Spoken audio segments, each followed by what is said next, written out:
जैसे ही आपने चैप्टर 1 और 2 में इलेक्ट्रोस्टैटिक में देखा, चार्ज के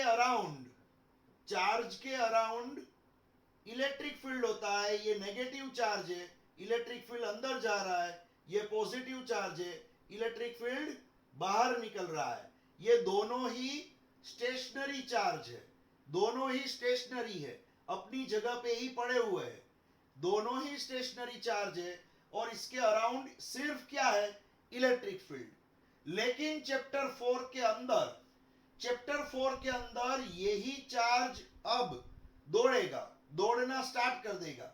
अगर यही नेगेटिव चार्ज जब दौड़ने लगेगा, मोशन में आएगा, तो ये चार्ज के आसपास इलेक्ट्रिक फील्ड तो था ही, लेकिन साथ में मैग्नेटिक फील्ड बी भी आ जाएगा। क्या आ जाएगा, मैग्नेटिक फील्ड बी। ये भी चार्ज दौड़ेगा तो अगेन इसके आसपास भी मैग्नेटिक फील्ड आ जाएगा। तो जब कोई चार्ज स्टेशनरी रहता है तो सिर्फ इलेक्ट्रिक फील्ड होता है, लेकिन यही चार्ज जब मोशन में आता है तब इलेक्ट्रिक फील्ड तो होता ही है, लेकिन इसके अराउंड इसका जो पाथ है, चार्ज का जो पाथ, वो पाथ के अराउंड मैग्नेटिक फील्ड भी क्रिएट होने लगता है। समझ में आ रहा है? तो यहां पे हमें क्या पढ़ना है चैप्टर 4 में? चैप्टर 4 में हमें पढ़ना है magnetic effects of electric current. Electric current की जो मैग्नेटिक इफेक्ट होती है वो हमें पढ़नी है। समझ में आ रहा है? कोई भी वायर होगा, कोई भी वायर में मान लो करंट फ्लो हो रहा है, तो करंट का मीनिंग फ्लो ऑफ चार्ज। कोई भी वायर है, वायर के अंदर क्या फ्लो हो रहा है, वायर के अंदर करंट फ्लो हो रहा है, मींस इसके अंदर चार्ज का फ्लो हो रहा है। जब चार्ज का फ्लो होगा, एक साथ बहुत सारे इलेक्ट्रॉन जा रहे हैं, तब ये वायर के आसपास एक फील्ड क्रिएट होगा और वो फील्ड होगा मैग्नेटिक फील्ड, जिसका सिंबल बी है। मैग्नेटिक फील्ड का सिंबल बी है। तो यहां पे हमें पढ़नी है मैग्नेटिक फील्ड। मैग्नेटिक फील्ड यहां पे कैसे प्रोड्यूस हुआ और इसकी वैल्यू क्या होगी, इसके बारे में हम पूरे चैप्टर में हम पढ़ने वाले हैं। तो यहां पे ये है वायर में करंट जा रहा है, करंट का मीनिंग फ्लो ऑफ चार्ज का फ्लो। तो चार्ज सभी आ गए मोशन में। तो चार्ज मोशन में जब आते हैं, मैंने अभी बताया, इलेक्ट्रॉन जब स्टेशनरी है तब उसके आसपास क्या है, इलेक्ट्रॉन जब स्टेशनरी है तो उसके आसपास इलेक्ट्रिक फील्ड है। यही इलेक्ट्रॉन जब भागने लगेगा तो इसके आसपास मैग्नेटिक फील्ड भी प्रोड्यूस होगा। तो ये चार्ज की प्रॉपर्टी है। जब चार्ज स्टेशनरी होते हैं तो उसके आसपास क्या होता है, सिर्फ इलेक्ट्रिक फील्ड। और यही चार्ज जब भागने लगते हैं तब इलेक्ट्रिक फील्ड के साथ साथ मैग्नेटिक फील्ड भी प्रोड्यूस होता है। तो अब मैग्नेटिक फील्ड प्रोड्यूस होगा, ये बात पता कैसे चली? ये बात ओस्टेड, एक फिजिक्स टीचर था, ओस्टेड का एक ऑब्जर्वेशन है कि एक फिजिक्स टीचर था, उसके लैब में, बहुत ही छोटी सी स्टोरी है, लेकिन ये जो इन्वेंट हुआ, ये जो इफेक्ट इन्वेंट हुई, उसके बारे में कोई प्लान नहीं था। उसमें क्या था, ओस्टेड एक फिजिक्स टीचर था, उसके टेबल के ऊपर एक सर्किट थी। ये सर्किट थी और रैंडमली यहाँ पे एक सर्किट है, देख लो, ये है बैटरी, यहाँ पे स्विच ऑफ है तो करंट फ्लो नहीं होगा, करंट जीरो। बैटरी है, वी वोल्ट की बैटरी है, स्विच ऑफ है, करंट पास नहीं हो रहा है। और वही टेबल पे एक कंपास में क्या होता है, नॉर्थ और साउथ दिखाती है, वो नीडल होती है। तो ये नीडल है, नॉर्थ साउथ दिखा रही है, ये नॉर्थ साउथ दिखा रही है। ये नीडल तो नॉर्थ साउथ में ही रहेगी। तो एक कंपास है जो हमें डायरेक्शन बताता है, नॉर्थ साउथ में ये नीडल पड़ी हुई है। तो होगा क्या, जैसे ही यहाँ पे स्विच ऑफ थी, ये कंपास ये सर्किट के बाजू में पड़ा हुआ था, इंटेंशनली नहीं रखा है, यहाँ पे ये पड़ा हुआ है और ये सर्किट है। जैसे ही ओस्टेड ने सर्किट ऑन की तो ये कंपास पड़ा हुआ था और नीडल इस तरह थी, तो वो तुरंत ही परपेंडिकुलर हो गई। तो जैसे ही सर्किट ऑन की, नीडल घूम गई, तो ओस्टेड तो डर गया, ओस्टेड को लगा यहाँ पे कोई भूत है, यहाँ पे कोई भूत है मान लो, क्योंकि ये नीडल घूम नहीं सकती है, नीडल को किसी ने टच भी नहीं किया है, या तो अर्थ की डायरेक्शन, अर्थ की नॉर्थ साउथ डायरेक्शन थोड़ी चेंज होगी, समझ में आ रहा है, तो वो भी चेंज नहीं होगा, तो नीडल घूमी कैसे। और ये सोचने लगा, ओस्टेड सोचने लगा कि नीडल घूमी कैसे, उसके दिमाग में क्वेश्चन आ गया। तो बहुत बार उसने ऑब्जर्वेशन किया, इसके आसपास देखा कोई दूसरा मैग्नेट तो नहीं है, सब कुछ देखा, लेकिन जब स्विच ऑफ होती है नीडल अपनी नॉर्थ साउथ डायरेक्शन में चली जाती है, जैसे ही स्विच ऑन होती है ये नीडल इस तरह से ये वायर के परपेंडिकुलर आ जाती है। तो स्विच ऑफ और ऑन किया बहुत बार, तो ये नीडल में ये डिफ्लेक्शन देखा, ओस्टेड ने क्या देखा, नीडल के अंदर डिफ्लेक्शन देखा।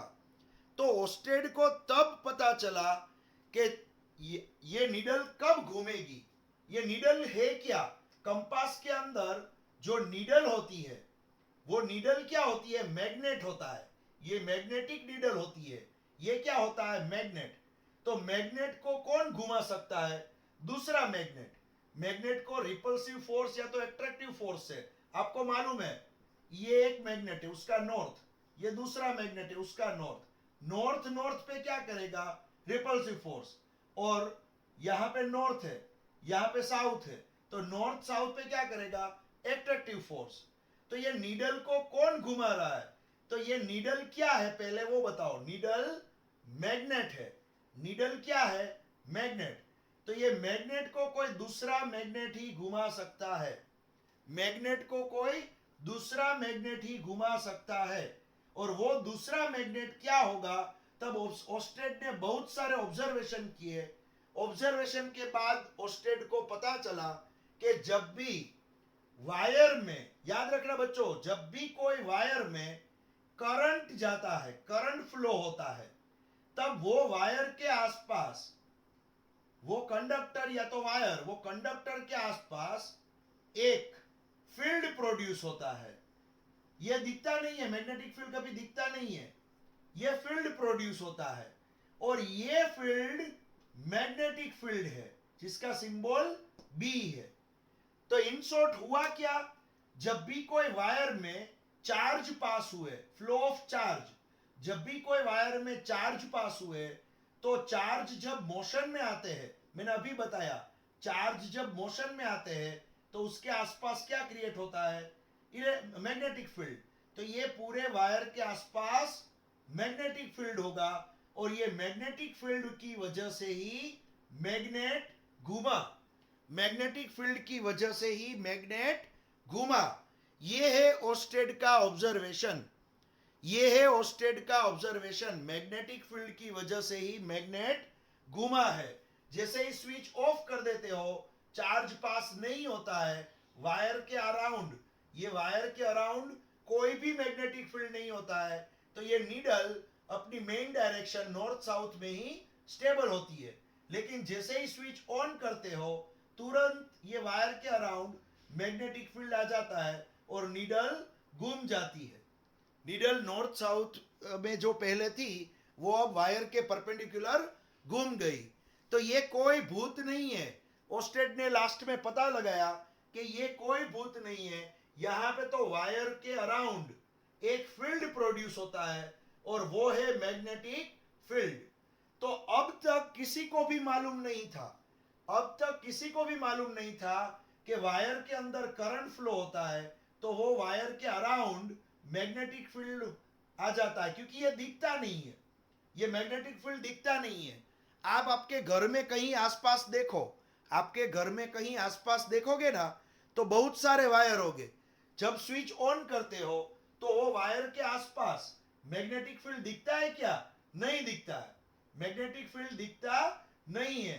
तो वैसे भी ये वायर के अराउंड मैग्नेटिक फील्ड दिखता नहीं था तो पता ही नहीं था, लेकिन ये रेंडमली एक एक्सपेरिमेंट हो गया और ये बात हमें पता लग गई, ओस्टेड को ये पता लग गया, ओस्टेड ऑब्जर्वेशन, ओस्टेड ने सिर्फ बताया, ओस्टेड ने सिर्फ बताया, क्या बताया, कोई भी वायर में करंट पास होता है कोई भी वायर में करंट पास होता है तो वो वायर के आसपास मैग्नेटिक फील्ड प्रोड्यूस होता है, उतना सिर्फ बताया।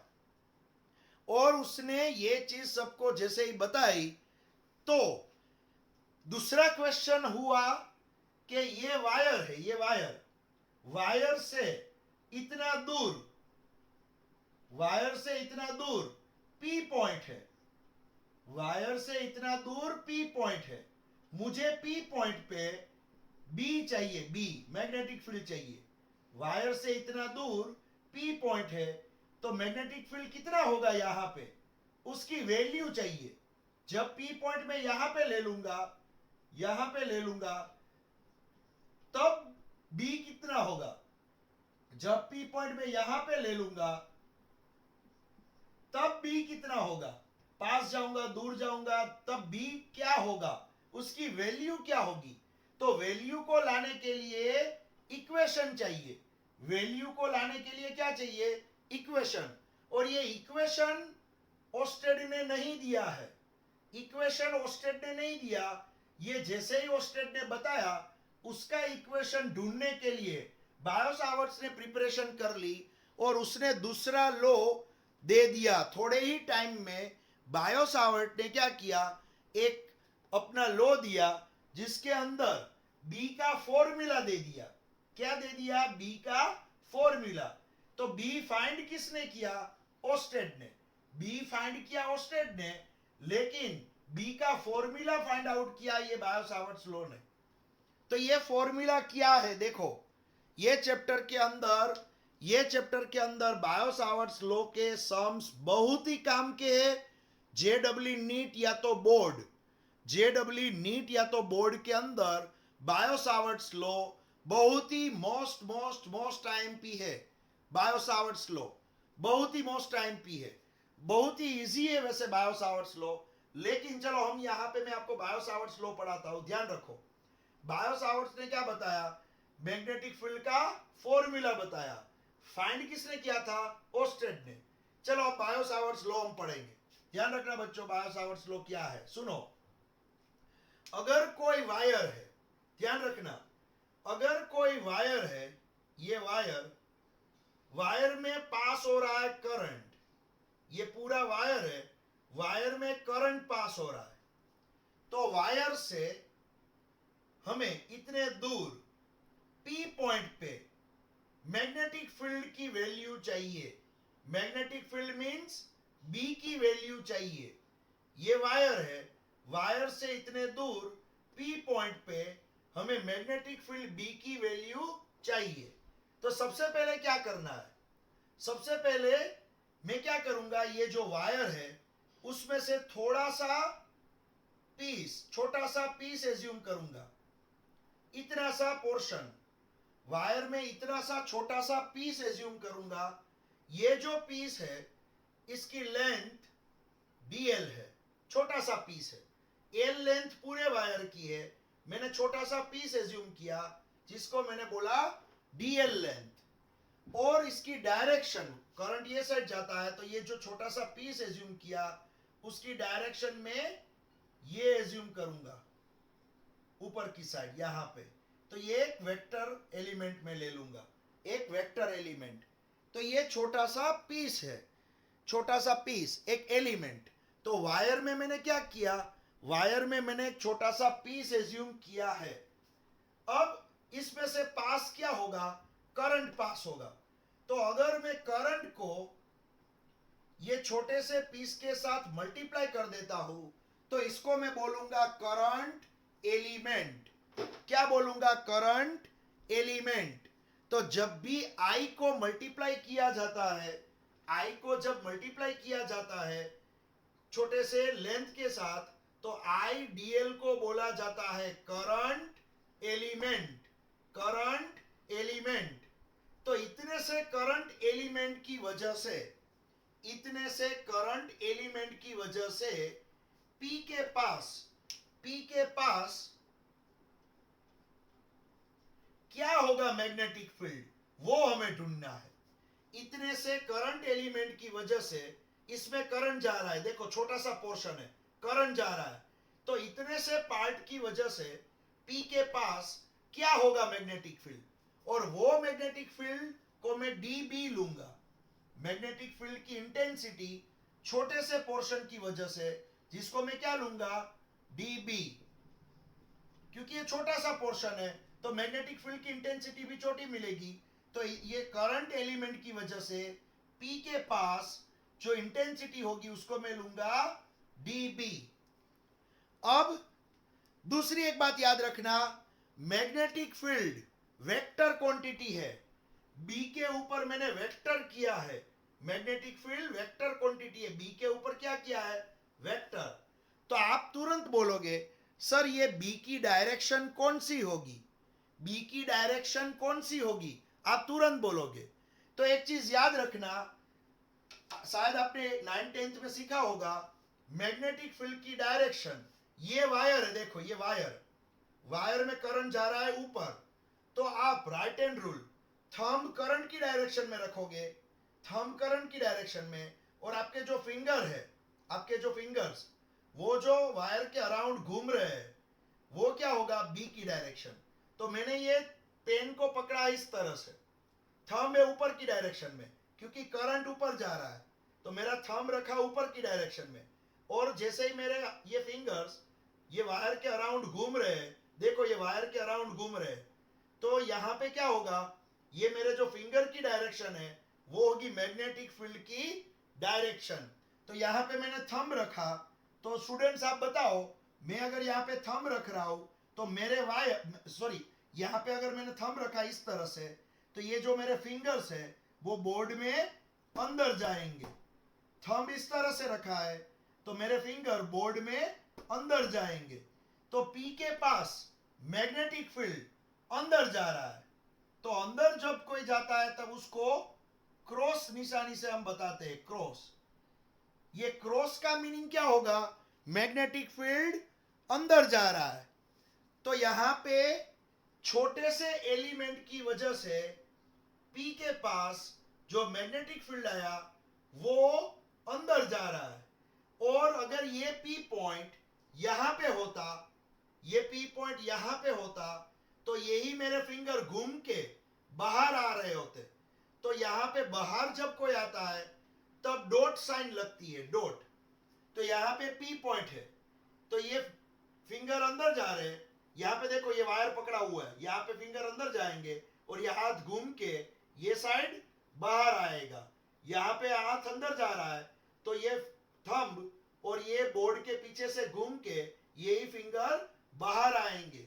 तो यहां मैग्नेटिक फील्ड अंदर और यहां पे मैग्नेटिक फील्ड बाहर, तो मैग्नेटिक फील्ड इस तरह से घूमेगा, इस तरह से वायर के around, right hand thumb rule यहां पे आपको मालूम है ये।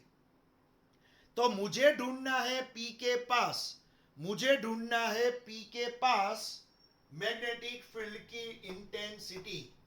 तो बायो सावर्ट ने एक फॉर्मूला दे दिया है, वो फॉर्मूला डायरेक्ट आपको याद रखना है, उसने कुछ डेरिवेशन यहां पे नहीं दिया हुआ।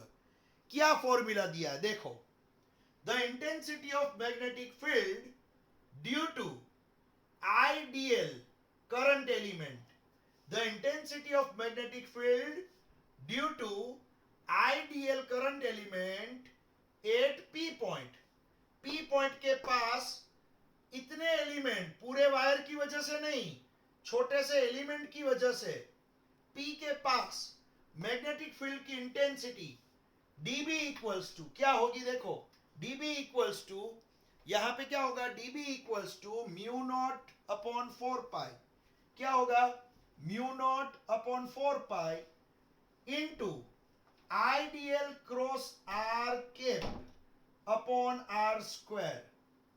ये फॉर्मूला दे दिया बायो सावर्ट ने। क्या दिया देखो, dB equals to mu nought upon 4 pi ideal vector cross R cap upon R square. ये फॉर्मूला डायरेक्ट हमें एक्सेप्ट करना है। यहां पे क्या है, mu nought divide by 4 pi, फिर आइडियल, अभी आपने देखा आइडियल का नाम तो करंट एलिमेंट है, current into small length, current element. ये आर क्या है, आर जो है ना वो यहां से यहां तक का वेक्टर है, ये पोजीशन वेक्टर आर, यहां से पी की पोजीशन बताता है, तो ये आर है, ये आर। फिर ये म्यू नॉट क्या है? म्यू नॉट है मैग्नेटिक परमिएबिलिटी ऑफ वैक्यूम। ये एक्सपेरिमेंट हम वैक्यूम में कर रहे हैं, तो वैक्यूम की परमिएबिलिटी होगी, जैसे इलेक्ट्रिक फील्ड में परमिटिविटी आती थी एप्सिलॉन, परमिटिविटी एप्सिलॉन आती थी, वैसे ही यहां पे मैग्नेटिक फील्ड में आएगी मैग्नेटिक परमिएबिलिटी। वैक्यूम की परमिएबिलिटी याद रखना, आगे आती थी परमिटिविटी, ये परमिएबिलिटी, परमिएबिलिटी ऑफ वैक्यूम लेकिन किसकी? मैग्नेटिक फील्ड की। तो मैग्नेटिक परमिएबिलिटी ऑफ वैक्यूम, जिसकी value 4 pi into 10⁻⁻⁷ tesla metre ampere ⁻⁻1 ये है। ये वैल्यू आपको याद रखनी है, म्यू का यूनिट भी याद रखना है यहां पे। तो यहां पे आपको 1 बाय 1 एक एक नाम में बता रहा हूं। म्यू क्या है? मैग्नेटिक परमिएबिलिटी ऑफ वैक्यूम, जिसकी वैल्यू वैक्यूम के लिए ये है, वैक्यूम के लिए ये है म्यू नॉट। वैसे 4 और पाई कांस्टेंट है, पाई की वैल्यू आपको मालूम है 3.14 इजी है। आइडियल क्या है? आइडियल करंट एलिमेंट है। आर क्या है? आर ये वायर से ये इसका डिस्टेंस है, पी पॉइंट का डिस्टेंस है। तो यहां पे आपको छोटे से एलिमेंट की वजह से, यहां पे आपको छोटे से एलिमेंट की वजह से मैग्नेटिक फील्ड डीबी मिल गया, डीबी मिल गया। छोटे से एलिमेंट की वजह से मैग्नेटिक फील्ड, छोटा मैग्नेटिक फील्ड, इतने से पोर्शन की वजह से ये इसकी वैल्यू मिल गई। फिर आपको ये भी मालूम है R cap equals to R upon R होता है, ये आपको मालूम है। R cap equals to R vector upon R होता है। तो मैंने ये आर केप की वजह, ये जो आर केप है ना, आर केप, इसकी जगह पे, आर केप की जगह पे ये लिख दिया, ये लिख दिया यहां पे। तो आर केप की जगह पे आर वेक्टर लिखा, यहां पे आर वेक्टर डिवाइड बाय एक आर, एक और ऐड हो गया, तो स्क्वायर था यहां पे हो गया क्यूब, स्क्वायर था यहां पे हो गया क्यूब। तो एक चीज याद रखना आप सभी, अगर यहां पे केप लिख रहे हो, यूनिट वेक्टर आर केप, तो यहां स्क्वायर होगा नीचे। अगर यहां पे ऊपर वेक्टर लिख रहे हो तो नीचे होगा क्यूब। ये एक ही फॉर्मूला है, ये और ये एक ही फॉर्मूला है, और इसमें कुछ चेंज नहीं है, देखो एक ही है दोनों। समझ में आ रहा है? नीचे मैंने नाम लिख दिए। अब बात क्या होगी, आपने बोला कि सर यहां पे तो मुझे सिर्फ छोटे से पोर्शन की वजह से मैग्नेटिक फील्ड मिल रहा है, इतने पोर्शन की वजह से। मुझे पूरे वायर की वजह से, पूरे वायर की वजह से क्या मैग्नेटिक फील्ड होगा वो ढूंढना है। तो आप क्या करोगे, पूरे वायर की वजह से ढूंढना है तो ये डीबी का इंटीग्रेशन करोगे पूरे वायर पे। समझ में आ रहा है? यहां पे पूरे वायर पे डीबी का इंटीग्रेशन होगा, पूरे वायर पे डीबी का इंटीग्रेशन होगा। तो डीबी का फॉर्मूला क्या है? स्मॉल मैग्नेटिक फील्ड, डीबी का फॉर्मूला क्या है? ऊपर लिखा हुआ है डीबी का फॉर्मूला। अब आप उसका क्या कर रहे हो? इंटीग्रेशन कर रहे हो। तो यहां पे क्या होगा, यही फॉर्मूला का इंटीग्रेशन। तो आपको जब डीबी का इंटीग्रेशन होता है ना, तब बी मिल जाता है, total magnetic field due to whole wire, total magnetic field due to whole wire. तो यहां डीबी का इंटीग्रेशन होगा, मुझे टोटल मैग्नेटिक फील्ड मिलेगा, टोटल मैग्नेटिक फील्ड। तो वही मैं करूंगा, यही फॉर्मूला जो दिख रहा है उसका मैं इंटीग्रेशन करूंगा, यही फॉर्मूला का। तो यहां पे जो डीबी है, यहां पे क्या होगा, बी हो जाएगा। यहां पे क्या होगा, डीबी, तो यहां पे हो जाएगा बी। अब यहां पे बी हो गया, म्यू कांस्टेंट है, 4 पाई कांस्टेंट है, म्यू कांस्टेंट है, 4 पाई कांस्टेंट है। ये करंट भी कांस्टेंट फ्लो होता है, करंट में वेरिएशन नहीं है। करंट को भी बाहर निकाल दो, करंट को भी मैंने बाहर निकाल दिया। तो mu constant, 4 pi constant, mu constant, mu naught constant, 4 pi constant, current I भी बाहर निकाल दिया। करंट आई भी बाहर निकाल दिया, बाकी जो बचा उसका मैंने इंटीग्रेशन किया, बाकी जो बचा है उसका मैंने इंटीग्रेशन किया हुआ है। देख लो आप, बाकी जो बचा है उसका मैंने इंटीग्रेशन किया हुआ है। ये जो फॉर्मूला है, ये formula mu nought I upon 4 pi integration of dl vector cross R vector upon R cube, ये जो फॉर्मूला है मैग्नेटिक फील्ड ढूंढने का एक की पॉइंट है। की पॉइंट, मैग्नेटिक फील्ड अगर आपको ढूंढना है तो इसकी हेल्प से, ये फॉर्मूला की हेल्प से आप कोई भी शेप का वायर ले लोगे। मान लो आपने वायर ले लिया इस तरह से, सर्कुलर वायर, ये सर्कुलर वायर है, करंट फ्लो हो रहा है इसके अंदर, तो ये वायर की वजह से इतने दूर पी पॉइंट है, तो ये वायर में करंट फ्लो हो रहा है, तो ये वायर की वजह से पी पॉइंट पे मैग्नेटिक फील्ड क्या होगा वो ढूंढ सकते हो। मान लो आपने वायर ले लिया linear straight wire, current flow हो रहा है, तो ये वायर से इतने दूर पी पॉइंट है, आपको पी पॉइंट पे मैग्नेटिक फील्ड भी ढूंढना है तो आप ढूंढ सकते हो। मान लो आपने वायर लिया है इस तरह का, इस तरह का वायर लिया, करंट फ्लो हो रहा है, इसके अंदर करंट फ्लो हो रहा है और आपका पी पॉइंट यहाँ पे है अंदर, आपको पी पॉइंट पे बी ढूंढना है, तो ये फॉर्मूला की हेल्प से आप ढूंढ सकते हो।